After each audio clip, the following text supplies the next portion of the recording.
Σαφώς και δεν είναι. Και ο φόβος. Ο φόβος, τι είναι αυτό το παιδί, τι έχει, τι κάνει.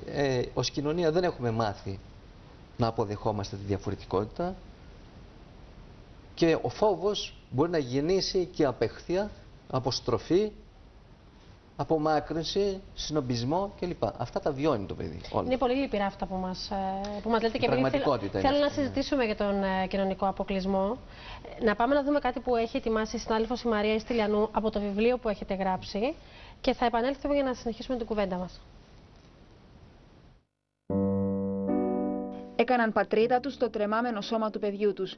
Ο Κώστας και η Αντιγόνη Καλιμάχου βίωσαν και βιώνουν την αγωνία και την οδύνη ανάμεσα στις ατελείωτες ιατρικές περιπέτειες της 10χρονης κόρης τους, η οποία πάσχει από μια εξαιρετικά σπάνια μορφή βαριάς επιληψίας, το σύνδρομο Ντραβέ. Ένα σύνδρομο το οποίο μέχρι το 2003 είχε καταγραφεί σε μόλις 445 ασθενείς παγκοσμίως. Ταξίδεψαν σε διάφορες χώρες και αντιμετώπισαν χιλιάδες κρίσεις του παιδιού τους. Βίωσαν την απελπισία, το φόβο για το αύριο της μικρής Μαρίας Φωτεινής, πάλεψαν με νύχια και με δόντια την ασθένεια και έμαθαν να είναι δυνατοί. Να δίνουν και στην ίδια τη μικρή τη δύναμη να παλεύει με θάρρος την ασθένειά της. Να λέει συνεχώς «Είμαι καλά».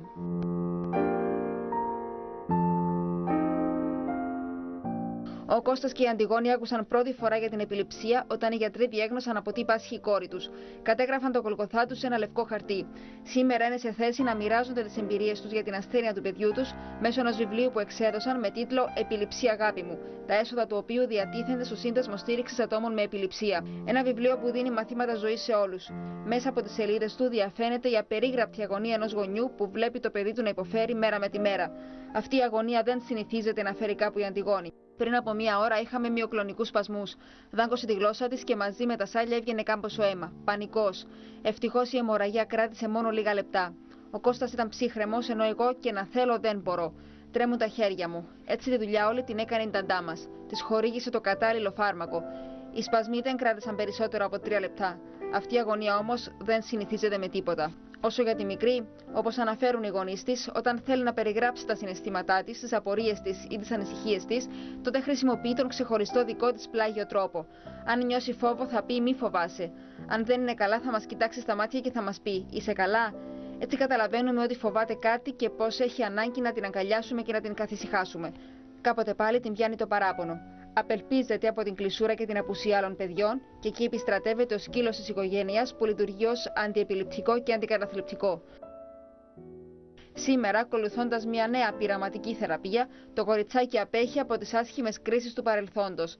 Η αγωνία όμως για το αύριο πλανάται πάνω από όλη την οικογένεια.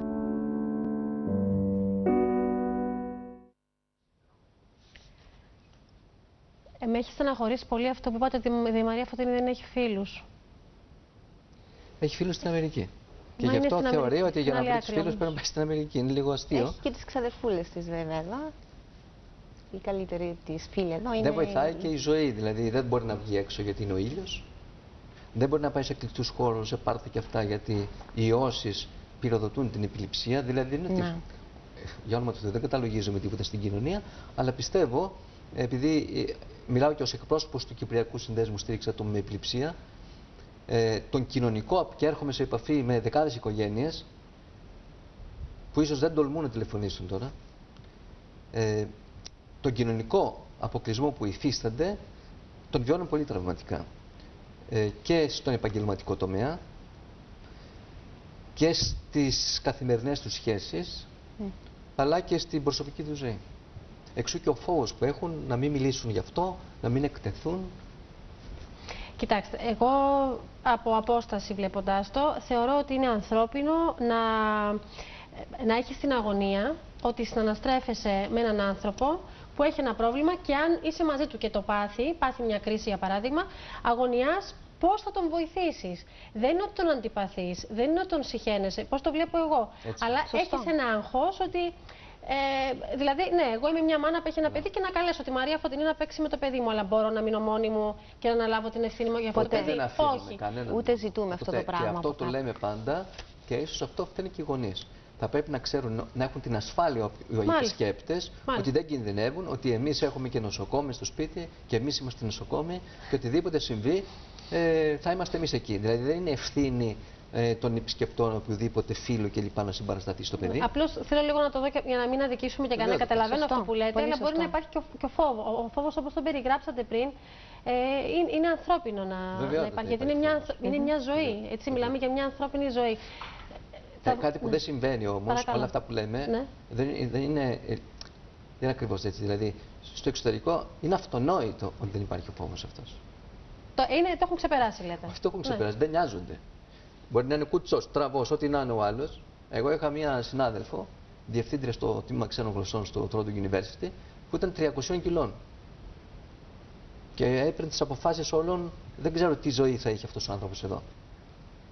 Άρα, δεν πρέπει να φοβηθούμε ότι έχουμε ρατσισμό μέσα μας όλοι. Όσο περισσότερο το συνειδητοποιήσουμε, τόσο περισσότερο θα γίνει καλύτερη η κοινωνία. Το καταλαβαίνει αυτό η Μαρία Φωτεινή?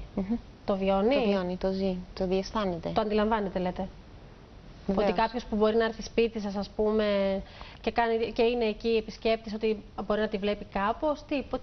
Συνήθως οι επισκέπτες στο σπίτι δεν το δείχνουν αυτό, γιατί είναι δικοί μας άνθρωποι, υπάρχει αυτή η αγάπη και η αποδοχή, η απλόχερη τέλος πάντων. Αλλά στις περιορισμένους εξόδους που έχει, θα βιώσει αυτό το ρατσισμό και την αποστροφή, το βλέμμα, το ύφος, τον τρόπο που αντιδρούν, και θα το καταλάβει και θα μας το πει με το δικό της τρόπο.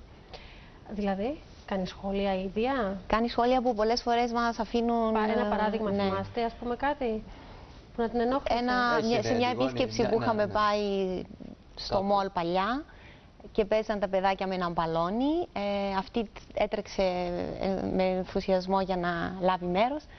Το μεγαλύτερο κορίτσι το έριξε προς το μέρος της και το μικρότερο της το άρπαξε και έκανε γιάξ. Και έφυγαν τα κορίτσια. Η Μαρία Φωτεινή εκείνη την ώρα τουλάχιστον δεν έδειξε να ενοχλείται με οποιοδήποτε τρόπο, αλλά το βράδυ όταν επέστρεψε ο μπαμπάς άρχισε ένα κλάμα γοερό και του λέει «Μπαμπά, έπεσα και χτύπησα». Λέω κι εγώ πότε καλή μου, πότε έγινε αυτό? Λέει στο μόλ, λέει έπεσα και χτύπησα και πόνεσα πολύ, πόνεσα μπαμπά πολύ, έπεσα και χτύπησα. Και τι λέει στο τέλος? Λέει μπαμπά έπεσα και χτύπησα και το παιδάκι είπε γιάξ. Έχει μεταφέρει τον τραυματισμό της ψυχής της. Ότι τραυμάτισε το πόδι. Όλα τα παιδιά αυτά, γιατί η Μαρία Φωτεινή έχει και ελαφρά νοητική υστέρηση. Όλα τα παιδιά αυτά και στοιχεία αυτιστικά. Όλα τα παιδιά αυτά έχουν και ένα δικό τους κόσμο. Γι' αυτό έχει μεγάλη σημασία να μην τα παραμερίζουμε, να είναι στο κέντρο της ζωής μας.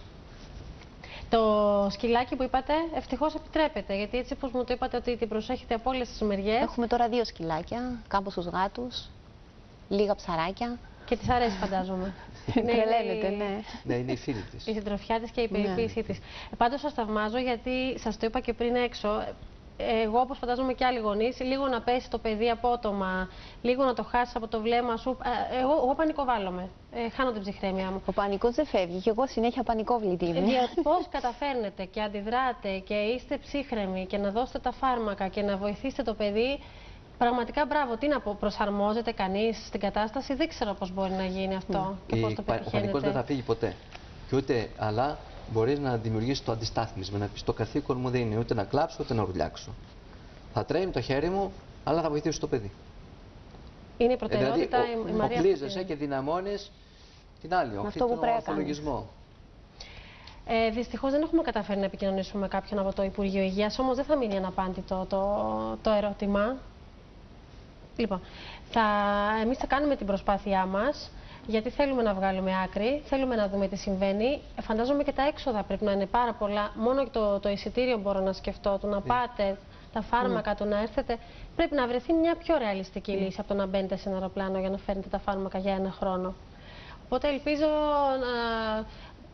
ο νέος υπουργός, ο οποίος έχει μια ευαισθησία, αν δεν το ξέρει να το μάθει, και αν το ξέρει να δούμε αν μπορεί να βρεθεί μια λύση σε αυτό που είναι κέριο. Δεν θέλω να ακούω τη γιαγιά να κλαίει και να στεναχωριέται. Αγωνία, γιατί πέρσι δεν δίνουν τα φάρμακα. Θα σας πω, και δικαστικά να πάμε, θα χρειαστεί 5 χρόνια. Δηλαδή στα 6 χρόνια θα χρειαστούμε $70.000 μόνο για τα φάρμακα. Ας βρούμε τη λύση διαφορετικά. Έχουμε κάποιον? Ενημερώστε με για να ξέρω. Εντάξει, μπορούμε να το δούμε και στη συνέχεια. Εάν προκύψει, εμείς εδώ είμαστε για να το δούμε στη συνέχεια.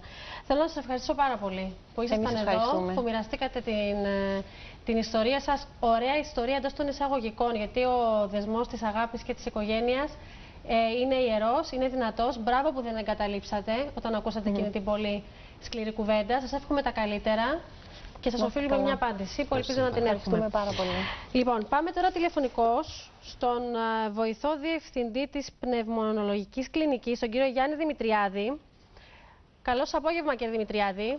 Καλώς σας απόγευμα και εσάς.